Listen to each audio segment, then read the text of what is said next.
बिस्मिल्लाहिर्रहमानिर्रहीम। अस्सलाम वालेकुम डियर स्टूडेंट्स, मैं हूं आपका बायोलॉजी इंस्ट्रक्टर उबैदुर रहमान बेग। बच्चों, चैप्टर 2 सेलुलर ऑर्गेनाइजेशन में आज हम थर्ड एसएलओ कवर करेंगे। एसएलओ क्या है? एसएलओ हमसे डिमांड कर रहा है कि हम प्लांट फिजियोलॉजी को स्टडी करें। ठीक है, एक्सप्लेन करें प्लांट फिजियोलॉजी को in terms of structures and roles of various plant organs. Chapter 1 के अंदर हमने ये टर्मिनोलॉजी स्टडी की है, फिजियोलॉजी। फिजियोलॉजी हमने देखा था कि आपके पास study of function of different organs of a organism. एक ऑर्गेनिजम्स के जो डिफरेंट ऑर्गन्स हैं, इनके फंक्शंस की स्टडी को हम फिजियोलॉजी कहते हैं। तो हम पढ़ने जा रहे हैं प्लांट फिजियोलॉजी, लेकिन हमने उसमें पहले स्ट्रक्चर को अंडरस्टैंड करना है, फिर इसके बाद आना है उनके फंक्शन यानी रोल के ऊपर। किस लेवल पे? ऑर्गन लेवल के ऊपर। ठीक है, ये हमारे एसएलओ की डिमांड है। नॉलेज इससे हमने क्या एक्सट्रैक्ट किया है? टॉपिक का नाम plant physiology, structures and roles of various plant organs, जो कि आपकी बुक पे भी मौजूद है। एनिमेशन की तरफ चलते हैं। बेसिक सी चीज है, पहले भी हम डिस्कस कर चुके हैं, इसको एक दफा गो थ्रू कर लेते हैं कि आपके पास एक प्लांट के अंदर कौन कौन से ऑर्गन्स हो सकते हैं। आपके पास रूट्स है, स्टेम है और आपके पास लीफ है। फोर्थ ऑर्गन जो यहां नहीं दिखाया, उसके लिए अलग से हम देखेंगे एनिमेशन, वो आपके पास फ्लावर है। ये चार बेसिक ऑर्गन्स हैं। वापस आते हैं स्लाइड पे। अब प्लांट इतना कॉम्प्लेक्स नहीं है कि इसके अंदर ऑर्गन सिस्टम हो। ठीक है, तो यहां हम सिर्फ ऑर्गन लेवल पे ही पढ़ेंगे। अब ये जो चार ऑर्गन्स हैं, इन्हें वन बाय वन हमने स्टडी करना है। अब रूट्स के बारे में आप लोगों ने बेसिक ग्रेड से पढ़ा हुआ है कि ये आपके पास प्लांट का ऐसा स्ट्रक्चर है जो अंडरग्राउंड होता है। ठीक है, करता क्या है? हम कहते हैं ये प्लांट को फिक्स करता है। अब ये वो बातें हैं जो हमने छोटे ग्रेड्स में पढ़ी हैं। प्लांट को सॉइल में फिक्स कर रहा है और साथ ही साथ वाटर की और उसमें मौजूद मिनरल्स की एब्जॉर्प्शन करता है। हम इतनी बात पढ़ते हैं। नई बात जो हम पढ़ने जा रहे हैं वो ये है कि आपके पास जो प्लांट्स हैं, इनमें अगर आप रूट का स्ट्रक्चर देखते हो तो आपको रूट्स दो तरह की नजर आती है। मैंने आपको डायग्राम में भी दिखाने की कोशिश की है। एक रूट का अगर आप स्ट्रक्चर ऑब्जर्व करो तो आपको नजर आएगा कि यहां सेंटर के अंदर एक बड़ी सी थिक रूट है जो प्रोमिनेंट है, जो ज्यादा ग्रो कर रही है, और इसके साथ इसकी छोटी छोटी ब्रांचेस हैं। ऐसी जो रूट होती है, इसे हम बच्चों टैप रूट कहते हैं। टैप रूट ये वाली सेंटर वाली मेन रूट है जो कि डोमिनेंट रूट है, और इसकी सराउंडिंग में स्मॉल ब्रांचेस निकल रही हैं जिन्हें आप लैटरल रूट कहते हो। दूसरी तरफ अगर आप देखो तो आपके पास जो रूट की टाइप है, वहां इस तरह से कोई सेंट्रल रूट नहीं है। यहां आपके पास मल्टीपल ब्रांचेस हैं, और ब्रांचेस भी इस तरह है कि वो बड़ी हैं साइज में। टैप रूट पे हमने देखा था ब्रांचेस छोटी थी, यहां ब्रांचेस की लेंथ भी बड़ी है। इतनी बड़ी होती है कि हम रफली कह देते हैं कि ये जैसे इक्वल लेंथ की है। ये जो रूट होती है, इसमें चूंकि बहुत सारे फाइबर्स नुमा स्ट्रक्चर्स होते हैं, इसलिए हम इसे कहते हैं ये फाइब्रस रूट है। इसमें कोई मेन थिक रूट नहीं मौजूद। ठीक है, तो ये आपके पास नेटवर्क ऑफ रूट है सेम साइज का। अब अगर हम एनिमेशन पे वापस आए तो हम देखते हैं कि आपके पास ये रूट्स किस तरह से आपको नजर आ सकती हैं। अब ये देखो, ये जो मेन थिक रूट हमें नजर आ रही है, ये हमारी टैप रूट है, और इसकी सराउंडिंग में आप देख सकते हो कि किस तरह से छोटी छोटी ब्रांचेस दिखाई गई हैं। ठीक है, अब रूट में क्या है? ग्रोथ हो रही होती है। ये मैं आपको टैप रूट का सेंटर दिखा रहा हूं। अगर आप टैप रूट को अंदर से देखोगे ना, तो वो जो एक थिक सी रूट है जो नीचे ग्रो किए जा रहे हैं, वो इसलिए ग्रो कर रही होती है कि ये देखो, यहां पे मैंने एक कलरफुल रीजन दिखाया हुआ है। ये जो कलरफुल रीजन है, ये रूट का वो हिस्सा है जहां पे एक स्पेशल टिश्यूज पड़े हुए हैं, जो कि हम पीछे पढ़ के आए हैं। इन टिश्यूज को हमने कहा था मीजोफिल टिश्यूज। ठीक है, मेरिस्टेमेटिक टिश्यूज। मेसोफिल तो फोटोसिंथेसिस करते हैं, इन्हें हमने मेरिस्टेमेटिक टिश्यू बोला था। और अगर आपको याद हो, मैंने कहा था कि जो मेरिस्टेमेटिक टिश्यूज है इनके अंदर खसूसियत होती है कि यहां पे सेल डिवीजन बहुत ज्यादा होती है, इसलिए ये ग्रोथ में अपना रोल प्ले करते हैं। ठीक है, तो ये आपके पास रूट में ग्रोथ हो रही है।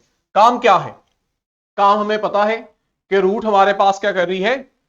Absorption of water and minerals. ठीक है, अब यहां पे देखो आपके पास रूट इस तरह से दिखाई गई है कि उसकी एक लैटरल ब्रांच है, इसे हम आम लफ्जों में रूट हेयर भी कहते हैं। और ये बाहर सॉइल है, सॉइल में पानी जो है उसको रूट एब्जॉर्ब करती है, और ये जो पानी है वो रूट से डिफरेंट सेल्स जो है रूट्स के वहां से गुजरता है, और गुजरते गुजरते रूट में जो जाइलम है ना यहां आ जाता है। अब जब रूट की जाइलम में पानी आ जाता है, फिर जाइलम इसको ऊपर लीफ तक लेकर जाती है। ठीक हो गया? ये देखो, आपको रियल लाइफ में ये डिफरेंट रूट्स किस तरह की नजर आती हैं, आइडेंटिफाई भी कर सकते हो। मजे की चीज है कि आपके पास यहां जो कैरेट दिखाई हुई है, गाजर, ये असल में क्या है? टैप रूट है। ठीक है, हम इसको यूज करते हैं वेजिटेटिव पार्ट के तौर पे, लेकिन ये असल में बाय नेचर रूट है। और अगर दूसरी साइड पे देखो तो आपके पास फाइब्रस रूट है। ठीक हो गया?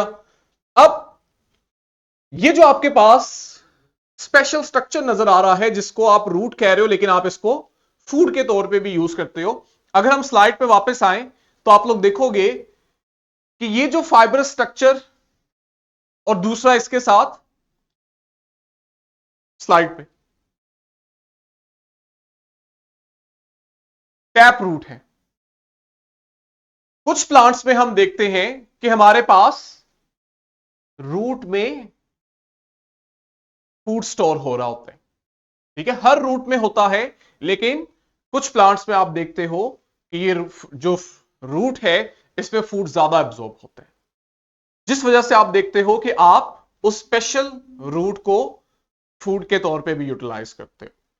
इंटरेस्टिंग चीज ये है कि आपको अगर आप सर्च करोगे तो आपको कुछ ऐसी रूट्स भी मिलेंगी जहां पे फोटोसिंथेसिस भी होगी, लेकिन ये एक्सेप्शनल केस है, हर प्लांट में नहीं होता। मैंग्रोव्स ऐसे प्लांट्स हैं जिनमें हम देखते हैं कि वो इस क्राइटेरिया से बाहर जाके फोटोसिंथेसिस का काम भी करती हैं रूट्स वहां पे। अब ऑब्वियस सी बात है कि वहां पे रूट्स फिर एक्सपोज होती हैं ताकि सनलाइट एब्जॉर्ब कर सके, वो मैंने बुक की साइड इंफॉर्मेशन में दिया हुआ है। आगे हमारे पास है जी स्टेम। हम सब ने ऑब्जर्व किया हुआ है कि जब हम स्टेम को देखते हैं तो हमें दो रीजन नजर आते हैं, देख रहे हो? इनमें से एक रीजन वो होता है जहां पे स्टेम की ब्रांचेस हैं, और दूसरा वो रीजन है जहां पे कोई ब्रांच नहीं निकली हुई। ये जो रीजन है जहां पे कोई साइड ब्रांच नहीं है, इसे हम इंटरनोड बोलते हैं। और ये वाला जो रीजन है ऊपर जहां से ब्रांचिंग हो रही है, इसको बच्चों हम नोड बोलते हैं। ठीक है, काम क्या करता है स्टेम का? टेरेस्ट्रियल एनवायरनमेंट में, खुश्की के माहौल में जो सबसे इंपॉर्टेंट काम है वो प्लांट के बाकी स्ट्रक्चर्स को सपोर्ट प्रोवाइड करना है। ठीक है, जो आप देखते हो प्लांट एक सीधी स्ट्रेट शेप के अंदर खड़ा आपको नजर आ रहा है, वो इसलिए आ रहा है कि उसमें स्टेम मौजूद है जो उसको एयर विंड प्रेशर के अगेंस्ट सपोर्ट किए हुए हैं, जो उसको ग्रेविटी के अगेंस्ट खड़ा किए हुए हैं। तो आपके पास प्लांट में फिर जितने स्ट्रक्चर्स हैं हम कहते हैं स्टेम उन्हें सपोर्ट कर रहा है। लेकिन इसके साथ साथ हम देखते हैं कि स्टेम की एक और बड़ी सिग्निफिकेंस है। एक साइड पे नीचे रूट्स हैं और दूसरी साइड पे ऊपर लीव्स हैं। ठीक है, रूट से जो वाटर और मिनरल एब्जॉर्ब हुए हैं वो स्टेम के थ्रू आते हैं ऊपर लीव्स तक। स्टेम जो है वो रूट और ऊपर लीव्स को कनेक्ट कर रहा होता है। ठीक हो गया? कैसे होते हैं? स्टेम का अगर आप स्ट्रक्चर देखो तो आपको यहां पे वेस्कुलर टिश्यूज मिलते हैं, जिनमें से जाइलम का काम है कि वो पानी और इसमें जो डिसॉल्व मिनरल्स हैं इनकी ट्रांसपोर्ट करवाए। लेकिन आपने पढ़ा है कि जहां पे रूट से लीव में वाटर को ट्रांसपायर किया जाता है, वहीं आप देखते हो कि आपके पास लीफ में फूड बनता है फोटोसिंथेसिस की वजह से। उस फूड को फिर प्लांट के बाकी हिस्सों तक फ्लोएम के थ्रू ट्रांसपोर्ट किया जाता है, जो कि स्टेम में होती है।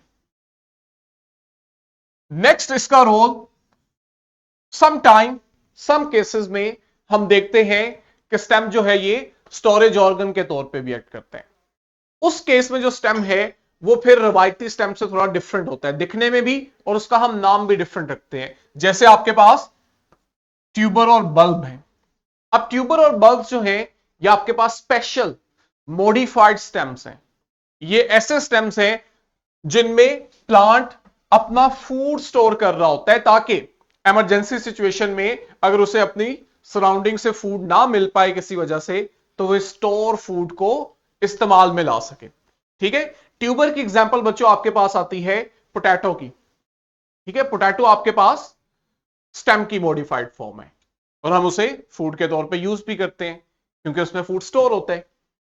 बल्ब की एग्जांपल हमारे पास आती है अनियंस की। ठीक है, अगर हम एनिमेशन में देखें कि स्टेम आपको किस तरह से नजर आएगा, ये लें जी, ये आपके पास स्टेम है। लेबलिंग ऑन कर लेते हैं। एक इंटरनोड रीजन है, दूसरा आपके पास नोड रीजन है। कर क्या रहा है, जहां बहुत सारे फंक्शन है वहीं ट्रांसपोर्ट भी कर रहा है। ये एक डायग्राम थी जो कल मैंने स्लाइड में यूज की थी। अगर आप देखो कि आपके पास यहां बाहर की तरफ फ्लोएम है और अंदर साइड पे आपके पास जाइलम है। फ्लोएम फूड को मूव करवा रही है और जाइलम वाटर को। मेरा आप लोगों से एक क्वेश्चन है, कॉमन सेंस का सवाल है, बायो के स्टूडेंट हो आप लोग। ये जो फ्लोएम और जाइलम इकट्ठे पड़े हुए हैं आगे पीछे, और एक में फूड की ट्रांसपोर्ट है, दूसरे में वाटर की ट्रांसपोर्ट है, मुझे बता सकते हो कि इनमें फूड और वाटर की जो ट्रांसपोर्ट हो रही होती है किस डायरेक्शन में हो रही होती है? ठीक है, मेरा क्वेश्चन ध्यान से सुनना है। जाइलम फ्लोएम में जो आपके पास वाटर और फूड की ट्रांसपोर्ट की जा रही है, इसकी डायरेक्शन क्या होती है?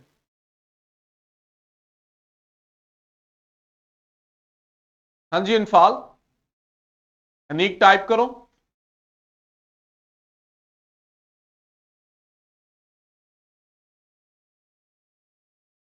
कोई फिक्स डायरेक्शन है?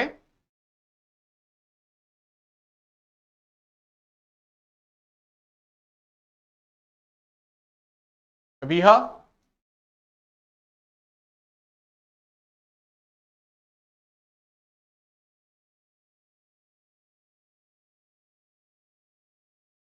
आवाज क्लियर है मेरी?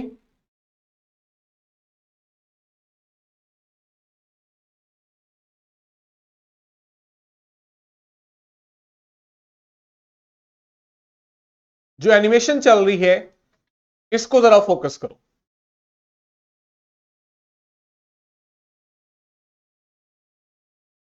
यहां अगर आप फोकस करो तो आप सर देखोगे जो वाटर है वो अपवर्ड मूव कर रहा है, वो अपवर्ड डायरेक्शन में, और जो फ्लोएम है वो बोथ अपवर्ड एंड डाउनवर्ड दोनों हो रही है। कहां, वैसे ही बता रही हो या एनिमेशन देख के बता रही हो?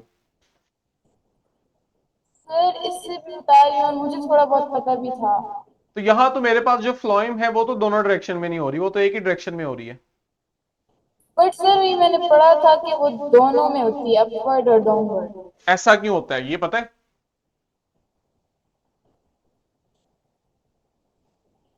आइडिया है ऐसा नहीं क्यों होता है? नहीं होता?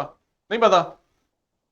सर, ये जाइल डिपेंड करता होगा कि फूड को, जो एक प्लांट है उसको कितना फूड चाहिए, तो वही नहीं, उसी से मिनरल्स होते हैं उस कितना देता नहीं, होगा। कहां पे फूड चाहिए। जाइलम का तो सिंपल सा है, ये यूनिडायरेक्शनल ही है। रूट ऐसा स्ट्रक्चर है जहां से पानी आ रहा है प्लांट में, तो रूट से ही उसने जाना है ऊपर लीफ वाली साइड पे। तो ये तो आपको डाउनवर्ड से अपवर्ड नजर आएगी, रूट से लीव्स की तरफ। जब आप फ्लोइम के अंदर फूड की मूवमेंट देख रहे होते हो ना, तो आपके पास यहां पे अपवर्ड और डाउनवर्ड का कंसेप्ट खत्म हो जाता है। यहां हम कहते हैं कि जो फूड है ये मूव करेगा उस जगह से जहां ये बन रहा है, और आपको पता होना चाहिए उस जगह को हम सोर्स कहते हैं, और वहां से ये मूव करके जाएगा उस जगह जहां इसकी रिक्वायरमेंट है, जहां इसकी जरूरत है। वो जगह क्या हो सकती है? वो जगह ऐसी हो सकती है जहां पे कोई नया स्ट्रक्चर बन रहा है, उसको फूड चाहिए। वो अभी आपने रूट की एग्जांपल पढ़ी, वो कोई ऐसी जगह हो सकती है जहां फूड स्टोर किया जा रहा है, वहां पे उसकी जरूरत है। इस जगह को हम सिंक कहते हैं। तो फूड मूव करता है सोर्स से सिंक की डायरेक्शन में। यहां हम अपवर्ड और डाउनवर्ड का कंसेप्ट खत्म कर लेते हैं। ठीक है, ये आपके लिए एक नई चीज थी। वापस आते हैं स्लाइड पे। बल्कि स्टेम मॉडिफिकेशन अगर हम देख लें, अभी जो मैंने आपको एग्जांपल्स पढ़ाई हैं, ये देखो। पहले आपके पास है जी ट्यूबर, ठीक है। दूसरे नंबर पे आपके पास बल्ब है। अब ये मॉडिफाइड फॉर्म है स्टेम्स की। थर्ड टाइप जो है हम आगे पढ़ेंगे, ये आपके पास सकुलेंट स्टेम होता है। इसको अभी हम नहीं डिस्कस कर रहे, इसका फंक्शन हो रहा है इसलिए यहां हम इसको मेंशन भी नहीं करेंगे। स्लाइड्स पे आते हैं। आगे हमारे पास लीफ है। लीफ जो है हम लास्ट टॉपिक में भी पढ़े हैं, एक फ्लैट ग्रीन स्ट्रक्चर है, और इसका ये एक ब्रॉड सा स्ट्रक्चर है जिसे हम ब्लेड कहते हैं। आम लफ्जों में जिसे आप पत्ता कहते हो ना, ये असल में ब्लेड कहलाता है। अब जो लीफ है ना, ये डायरेक्ट स्टेम के साथ नहीं जुड़ा होता, बल्कि आप देखते हो एक पोर्शन होता है छोटा सा जो इसको स्टेम के साथ अटैच करता है, इसे हम पेटियोल का नाम देते हैं।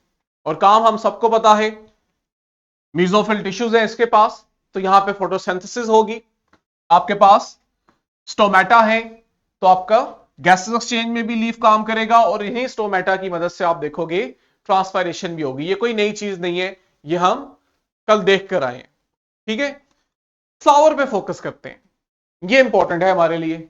फ्लावर जो है ये रिप्रोडक्टिव स्ट्रक्चर है, ये मैं आपको कल भी बता चुका हूं। इससे बकाया जो तीन हमने ऑर्गन पढ़े हैं उनका रिप्रोडक्शन में रोल नहीं है। ठीक हो गया, चार स्ट्रक्चर्स होते हैं फ्लावर के। ठीक है, ये आपने याद कर लेने हैं। सेपल है, सेपल आपके पास वो ग्रीन पोर्शन होता है जो आपको फ्लावर का नजर आ रहा होता है, जो सबसे बाहर की तरफ होता है। इसके ऊपर आपके पास ये कलरफुल पेटल्स आते हैं, जिसे हम आम लफ्जों में पत्तियां कह रहे होते हैं। ये असल में आपके पेटल्स हैं जो कि कलरफुल होते हैं। हर एक की अपनी अपनी सिग्निफिकेंस है। फिर आपके पास आता है मेल रिप्रोडक्टिव स्ट्रक्चर, जिसे हम स्टेमन बोलते हैं। It is male reproductive structure. और फोर्थ कंपोनेंट हमें मिलता है यहां पे फीमेल रिप्रोडक्टिव स्ट्रक्चर, जिसे कार्पल बोलते हैं। अब वन बाय वन हम एनिमेशन में इन सब के रोल को देखते हैं। ठीक है, वहां एक 3D हमारे पास लुक आएगी, वहीं पे मैं आपको इनका फंक्शन भी इलैबोरेट करता हूं। सबसे बाहर की तरफ जब आपके पास फ्लावर ब्लूम नहीं किया, अभी वो बंद कली है, तो आप देखते हो आपको बाहर की तरफ ग्रीन स्ट्रक्चर ही नजर आ रहा होता है। लेकिन जैसे ही फ्लावर ब्लूम करता है तो वो जो ग्रीन पार्ट है वो आपको सबसे बाहर नीचे की तरफ नजर आता है। इस ग्रीन स्ट्रक्चर को हम सेपल बोलते हैं। ये देखो, नजर आया? देख रहे हो कि जैसे ही फ्लावर ब्लूम किया तो इसका ये स्ट्रक्चर नीचे छुप जाता है। ये आपके पास सेपल है। सेपल का काम क्या है? जब आपके पास फ्लावर ब्लूम नहीं किया तो ये डैमेज हो सकता है। सेपल इसको बाहर से प्रोटेक्शन दे रहा होता है, हर तरह के एक्सटर्नल डेंजर से। तो सेपल का काम प्रोटेक्शन। ओपन हो गया फ्लावर, अब आपको सेपल के ऊपर कलरफुल फ्रेगनेंट स्ट्रक्चर नजर आता है, इसकी खुशबू होती है। इसे आप बोलते हो पेटल।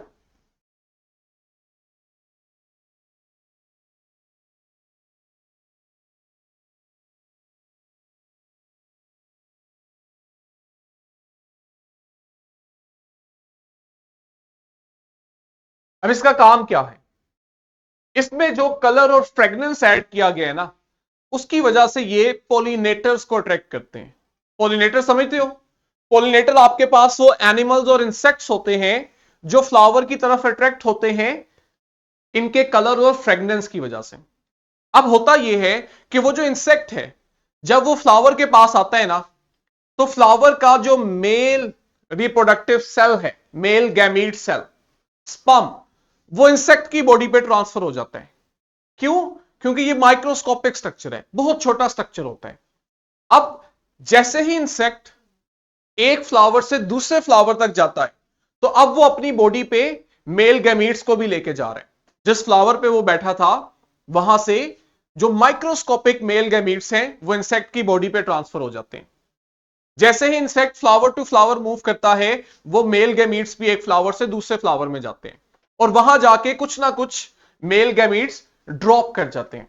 जब वो वहां ड्रॉप करते हैं तो वो दूसरे फ्लावर पे जो एग है उसके साथ जाके फर्टिलाइज करते हैं। जिस तरह से आप देखते हो प्लांट के अंदर रिप्रोडक्शन होती है। तो ये जो इंसेक्ट है जो एक प्लांट से मेल गैमीट को दूसरे प्लांट में ट्रांसफर कर रहा है, इसे हम पॉलिनेटर कहते हैं और इस प्रोसेस को पॉलिनेशन कहा जाता है। तो देखो, कलरफुल और फ्रेगमेंट है, लेकिन सिग्निफिकेंस कितनी ज्यादा है कि रिप्रोडक्शन के अंदर इसकी सिग्निफिकेंस ये है कि ये मेल गैमीट के ट्रांसफर में बहुत इंपॉर्टेंट रोल प्ले कर रहे हैं। इसके साथ अगर आप देखो तो आपको ये बारीक से थ्रेड लाइक स्ट्रक्चर मिल रहे हैं। ये असल में मेल रिप्रोडक्टिव स्ट्रक्चर्स हैं जिनको स्टेमन लिखा हुआ नजर आ रहा है। ये जो मेल रिप्रोडक्टिव स्ट्रक्चर है इसमें दो हिस्से हैं, अगर इसको ऑब्जर्व करो। एक आपके पास इसका ये व्हाइट थ्रेड दिखाया हुआ है और ऊपर दूसरा एक स्वोलन पार्ट है। जो ऊपर स्वोलन पार्ट है इसको आप एंथर बोलते हो और नीचे फिलामेंट आ जाता है। ये आपका है मेल रिप्रोडक्टिव स्ट्रक्चर। एंथर वो स्ट्रक्चर है जिसके अंदर पोलन ग्रेन्स होते हैं, मेल गेमिटोफाइट होते हैं। और आपके पास फोर्थ में कट वे देख लेते हैं ताकि आपको स्ट्रक्चर और अच्छा नजर आए। अब जब आप फ्लावर को कट कर रहे हो तो आपको पता लग रहा है कि इन स्टेमन्स के अराउंड सेंटर में आपके पास एक स्ट्रक्चर है जिसे कार्पल हमने बोला था। ठीक है, यहां पे उसका दूसरा नाम दिया हुआ है पिस्टल, कंफ्यूज नहीं होना, थोड़ा सा माइनर सा फर्क होता है, लेकिन हम पढ़ेंगे आगे, यहां अभी हम इसको नहीं डिस्कस करेंगे।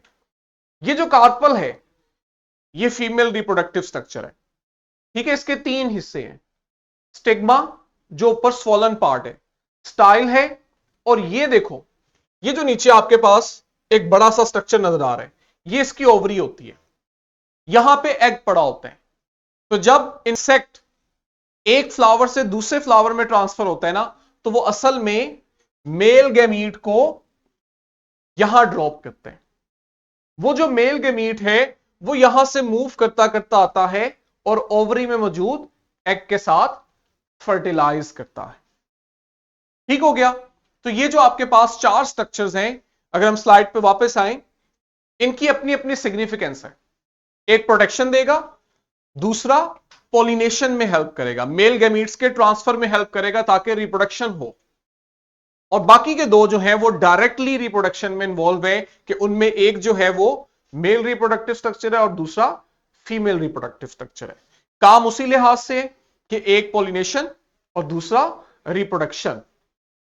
अब जब आपके पास मेल गैमीट फीमेल गैमीट मिलते हैं, हमारे पास फर्टिलाइजेशन होती है, तो उसके बाद आप देखते हो कि प्लांट में जिस जगह फ्लावर लगा होता है यहां फ्रूट बनता है। देखे ना हमने, फ्रूट असल में क्या है, ये जो आपको ओवरी नजर आई थी ये ग्रो करती है फ्रूट में, और इसके अंदर एक स्ट्रक्चर होता है ओव्यूल, वो कन्वर्ट होता है सीड में। अब फ्रूट जो है वो डिफरेंट बर्ड्स और एनिमल्स के लिए फूड है। ठीक है ना, फल जो है उसे दूसरे जानदार खुराक के तौर पे यूज करते हैं। अब होगा क्या, फर्ज करो एक बर्ड आया, अपने नेस्ट से दूर वो फ्लाई करके आया है और उसने उस फ्रूट को पिक किया और पिक करके अपने नेस्ट में वापस चला गया। फ्रूट को उसने यूज करना है फूड सोर्स के लिए। जब वो फल खा लेगा उसका बीज जो है वो उसके काम का नहीं है, तो बर्ड क्या करेगा, उस सीड को वहां पे ड्रॉप कर देगा।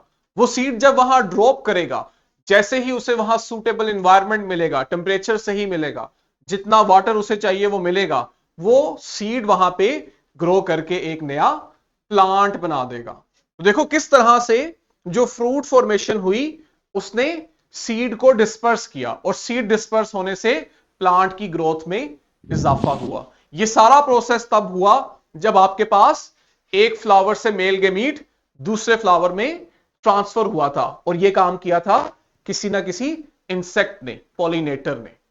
ठीक है, तो हर तरह से आपके पास फ्लावर जो है वो प्लांट के सर्वाइवल में बहुत इंपॉर्टेंट रोल प्ले करता है। ये आपके पास समरी है, कोई नई चीज नहीं है, जो सारा मैंने आपको बताया है वही कुछ बुलेट पॉइंट्स में समराइज कर दिया गया है।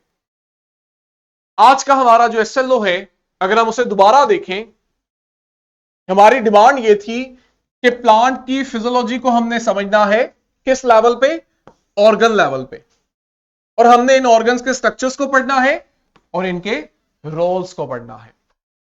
ठीक है, अब पिछला एसएलओ जो था वो भी यहां लिंक कर जाता है, क्योंकि हमने पीछे टिश्यू और ऑर्गन लेवल पे प्लांट को स्टडी किया था, जहां हमने डिफरेंट टिश्यूज और उनके ऑर्गन्स की बात की थी। अब जब हम स्ट्रक्चर समझ चुके तो इस एसएलओ में हमने उनके फंक्शंस को अंडरस्टैंड किया। आई होप एसएलओ की जो डिमांड है वो आपको क्लियर है। साथ ही आपको जब आप वीडियो लिंक ओपन करते हैं तो डिस्क्रिप्शन में इस पीपीटी के साथ क्वेश्चन बैंक और वर्कशीट भी दिया होता है। इसको प्रैक्टिस करें ताकि आपका नॉलेज जो है वो एसएलओ बेस्ड सॉलिडिफाई हो, अच्छे से याद रहे। किसी के ज़हन में कोई क्वेश्चन? इजी था, एनिमेशन ने हमारे लिए काम और आसान कर दिया। कल इंशाल्लाह मिलेंगे, कल वाला टॉपिक एक नया टॉपिक है, नया एसएलओ है, कोई उसे मिस ना करे। कल तक के लिए बच्चों अल्लाह हाफिज।